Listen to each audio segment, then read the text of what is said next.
এইবার পরিপূর্ণভাবে ঈমানদার হওয়ার জন্য কি করতে হবে? আমরা আল্লাহর নবীকে পাইলাম না, আল্লাহর নবীর আহলে বাইতকে পাইলাম না। এইবার আমাদের অন্তরে আল্লাহর নবী এবং আল্লাহর নবীর আহলে বাইতের প্রতি ভালোবাসা অর্জন করার জন্য কি করণীয়?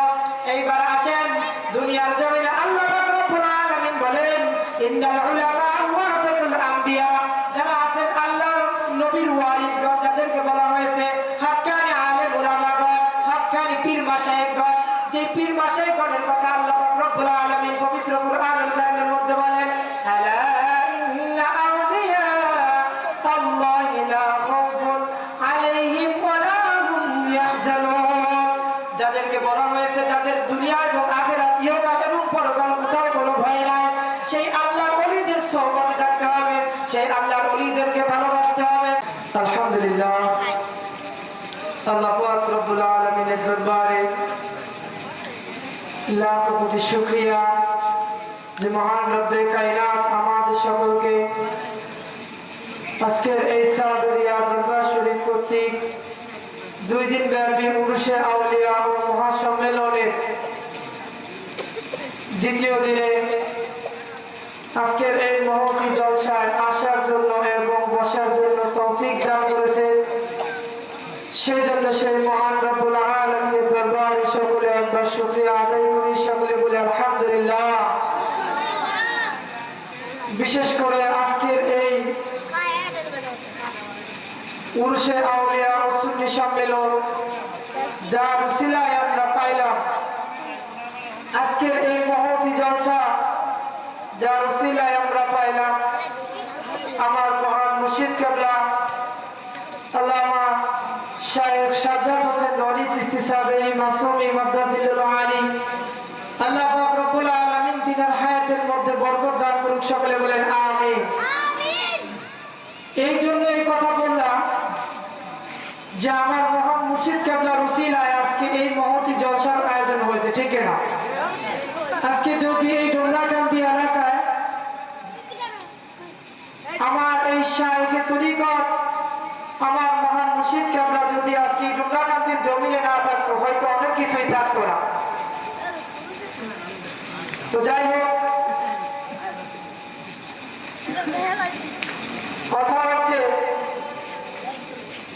আজকের এই মহতী জলসায় আল্লাহ পাক রব্বুল আলামিন আমাদেরকে আনছে, সেই জন্য সেই মহান রব্বে কায়নাতের দরবারে আমরা সকলে আরো একবার শুকরিয়া আদায় করি, সকলে বলি আলহামদুলিল্লাহ।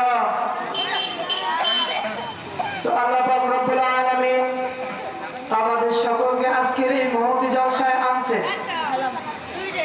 এই মহতী জলসায় এসে আমরা খুশি না বেজার? সকলে খুশি না বেজার? খুশি হওয়ারই কথা, কেননা আমরা দুনিয়ার জমিনে সৃষ্টি হয়েছি। সৃষ্টির পর থেকে যখন আমরা বুঝতে শুরু করেছি, সকলেই আমরা কি করি? জান্নাতে যাওয়ার চিন্তা করি, ঠিক না? জ্ঞান বুদ্ধি যখন হয়ে গেছে, আমরা সকলেরই মাথায় একটা চিন্তা আছে যে আমরা যেন তার হাসরের ময়দানে জান্নাত পাই, ঠিক না? কিন্তু আমি বেশি কথা বলবো না, ছোট্ট একটা কথা বলবো, বেশি সময় নেব না। তো এই জান্নাত, সকলেই জান্নাত পাওয়ার চেষ্টা করি, কিন্তু জান্নাত যাইতে হইলে, জান্নাত পাইতে হইলে আমাদের কি করণীয়? আল্লাহ পাক রব্বুল আলামিন পবিত্র কুরআনুল কারীমের মধ্যে বলেন, ও আমার বান্দারা, তোমরা যদি দুনিয়ার জমিনে ভালো কাজ করো, তোমরা যদি দুনিয়ার জমিনে কাজ করো, তোমরা যদি দুনিয়ার জমিনে আমি এবং আমার বন্ধু মুস্তাফার হুকুম আহকামগুলো যথাযথভাবে পালন করো, যথাযথভাবে আদায় করতে পারো, আমি আল্লাহ পাক রব্বুল আলামিন তোমাদের প্রতি রাজি এবং খুশি হয়ে যাবো। বলেন না সুবহানাল্লাহ। তাহলে আল্লাহ এবং আল্লাহ রাসূলের হুকুম কি কি আছে? কালেমা আছে, নামাজ আছে, রোজা আছে, হজ আছে, যাকাত আছে। এই সমস্ত কিছু আমি আপনি যথাযথভাবে পালন করলাম, কিন্তু প্রকৃতপক্ষে আল্লাহ নবী বলেন তুমি ঈমানদার হও নাই। তাহলে কেমন কথা হইল? নামাজ পড়লাম, রোজা রাখলাম, যাকাত দিলাম, হজ পালন করলাম, সমস্ত কিছুই করলাম যথাযথভাবে, কিন্তু আমার অন্তরে ঈমানের ঘাটতি আছে। আল্লাহ নবী রাসূল করিম সাল্লাল্লাহু আলাইহি ওয়াসাল্লাম বলেন, ও আমার উম্মতেরা, তোমরা শুনে রাখো, তোমরা ততক্ষণ পর্যন্ত ঈমানদার হইতে পারবে না যতক্ষণ পর্যন্ত আমি নবী মুস্তাফাকে নিজের জীবনের চাইতেও বেশি ভালোবাসতে পারবো। বলেন না সুবহানাল্লাহ। সুবহানাল্লাহ। আল্লাহ রাসূল সাল্লাল্লাহু আলাইহি ওয়াসাল্লাম বলেন, লা ইউমিনু আহাদুকুম হাত্তা আকুনা আহাব্বা ইলাইয়া মিন ওয়ালাদিহি ওয়ান নাসি আজমাইন। দুনিয়ায় যত কিছু আছে, ধন সম্পদ, টাকা পয়সা, বাড়ি গাড়ি, নিজের ছেলে সন্তান, সমস্ত কিছুর চাইতে আমার বন্ধু মুস্তাফাকে বেশি ভালোবাসতে হবে, দয়াল নবীকে বেশি ভালোবাসতে হবে। তো যাই হোক, যেই কথা বলতেছিলাম, দয়াল নবীকে ভালোবাসার নাম হচ্ছে ঈমান।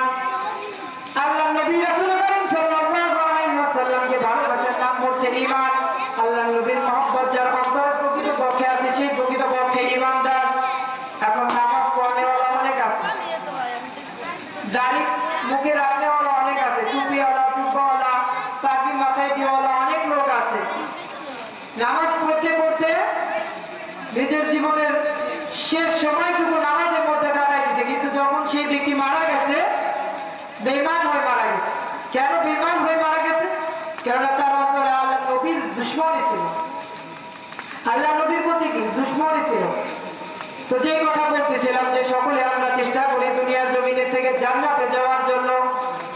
এখন আমার আল্লাহ পাক রব্বুল আলামিন জান্নাত বানাইলেন। এই জান্নাত বানানোর পরে কি করলেন? জান্নাতের মালিকানা কাদেরকে দিলেন? এই জান্নাতের মালিকানা দিয়ে দিলেন আমার বন্ধু মুস্তাফাকে। আল্লাহ পাক বলেন, আমার বন্ধু মুস্তাফাকে দিয়ে দিলাম জান্নাতের মালিকানা। জান্নাতের যুবকদের সর্দার বানাই দিলেন কাদেরকে? মাওলা ইমাম হাসান হুসাইনকে। জান্নাতের রমণীদের সর্দারিনী বানাই দিলেন মা ফাতেমাকে। এবার আসেন, আমি আপনি নামাজ পড়তেছি, রোজা রাখতেছি, যাকাত দিতেছি, হজ পালন করতেছি, সমস্ত আমল করতেছি, কিন্তু এই যে চারজন ব্যক্তির কথা বললাম, রাসূল করিম সাল্লাল্লাহু আলাইহি ওয়াসাল্লাম সহ, মাওলা ইমাম হাসান, ইমাম হুসাইন পাক সহ, মা ফাতেমা সহ, মাওলা আলী সহ, এই পাঁচজন ব্যক্তির ভালোবাসা আমাদের অন্তরে নাই। এই পাঁচজন ব্যক্তির ভালোবাসা আমাদের অন্তরে নাই। তাইলে কি আমরা জান্নাতে যাইতে পারবো? বলবেন, হুজুর এটা কেমন কথা বললেন? তাইলে কি আমরা নামাজ পড়লাম, রোজা রাখলাম, হজ পালন করলাম, যাকাত দিলাম, তাইলে কি আমরা জান্নাতে যাইতে পারবো না? সমস্ত কিছু করার পরে এবং সমস্ত কিছু করার আগে পাঁচজন ব্যক্তির ভালোবাসা অন্তরে রাখতে হবে। কেন রাখতে হবে? আল্লাহ পাক রব্বুল আলামিন বলেন, ও আমার বান্দারা, তোমরা যদি আমাকে ভালোবাসতে চাও, আমাকে রাজি এবং খুশি করতে চাও, তাহলে আমার বন্ধু মুস্তাফার ভালোবাসা আগে অর্জন করো। আমার আল্লাহ পাক রব্বুল আলামিন পবিত্র কোরআনুল কারীমের মধ্যে বলেন, মাইয়ুতিউর রাসূলা ফাকাদ আতা আল্লাহ। ও আমার বান্দারা, তোমরা যদি আমাকে রাজি এবং খুশি করতে চাও, আগে আমার বন্ধু মুস্তাফাকে রাজি এবং খুশি করো। পবিত্র কোরআনুল কারীমের কথা, পবিত্র কোরআনুল কারীমের মধ্যে আল্লাহ পাক বললেন, এখন আমি আপনি যদি আল্লাহ পাককে সরাসরি ভালোবাসি, ছোট্ট একটা ঘটনা বলে, যদি আমাদের সমাজে একজন মন্ত্রী ব্যারিস্টার থাকে, আমাদের সমাজে মন্ত্রী বা একজন ভালো নামি দামি একজন গণ্যমান্য ব্যক্তি, চেয়ারম্যান মহোদয় বললাম, তিনার সাথে সরাসরি কি আমরা দেখা করতে পারবো? আমাদের ফরিদপুরের এমপি যিনি আছে, তিনার সাথে কি আমরা সরাসরি দেখা করতে পারবো? কখনোই সম্ভব না। ফরিদপুরের এমপি যিনি আছে, তিনার সাথে দেখা করতে গেলে আগে তিনার পিএ বা তিনার কাছের কোনো লোক, তিনাদের সাথে আমাদের কি করতে হবে? সম্পর্ক করতে হবে, তিনাদের সাথে আলোচনা করতে হবে, কিভাবে কি করলে তিনাদের সাথে আমরা দেখা করতে পারবো। দুনিয়ার জমিনে একজন এমপি, মন্ত্রী, মিনিস্টারের সঙ্গে দেখা করতে গেলে একজন পিএর সহায়তা নিতে হয়। আর আমার আল্লাহ পাক রব্বুল আলামিন যিনি আমাদেরকে সৃষ্টি করেছেন, যিনি আমাদের মালিক, যিনি আমাদের রিজিক দেওয়ালা, যিনি আমাদের পালন করেওয়ালা, যিনি আমাদের লালন পালন করতেছেন, তিনার সঙ্গে দেখা করতে গেলে কি একজন উসিলার দরকার আছে কিনা? ঠিক তেমনি ভাবে তিনার সঙ্গে দেখা করার জন্য আমাদের একজন উসিলার দরকার আছে। আর সেই উসিলা হচ্ছে আমার আপনার নবী রাসূল করিম সাল্লাল্লাহু আলাইহি ওয়াসাল্লাম। বলেন সুবহানাল্লাহ। আমরা দুনিয়ার জমিনে আসার পরে এমন একজন নবী পাইছি, যেই নবী নাকি আমাদের জন্য এখনো উম্মতি উম্মতি বলে কান্না করতেছে। মদিনার জমিনে শুইয়া শুইয়া এখনো উম্মতের জন্য কান্না করতেছে। আর আমি আপনি এমন উম্মত হয়েছি যে উম্মতের অন্তরে নাকি নবীর মহব্বত নাই, নবীর ভালোবাসা নাই। তো যে কথা বলতেছিলাম, আল্লাহ পাক রব্বুল আলামিন বললেন যে, ও আমার বান্দারা, তোমরা যদি আমাকে রাজি এবং খুশি করতে চাও, তোমরা যদি আমি আল্লাহ পাক রব্বুল আলামিনের নৈকট্য লাভ করতে চাও, তোমরা যদি আমি আল্লাহ পাক রব্বুল আলামিনের ভালোবাসা হাসিল করতে চাও, সর্বপ্রথম আমার বন্ধু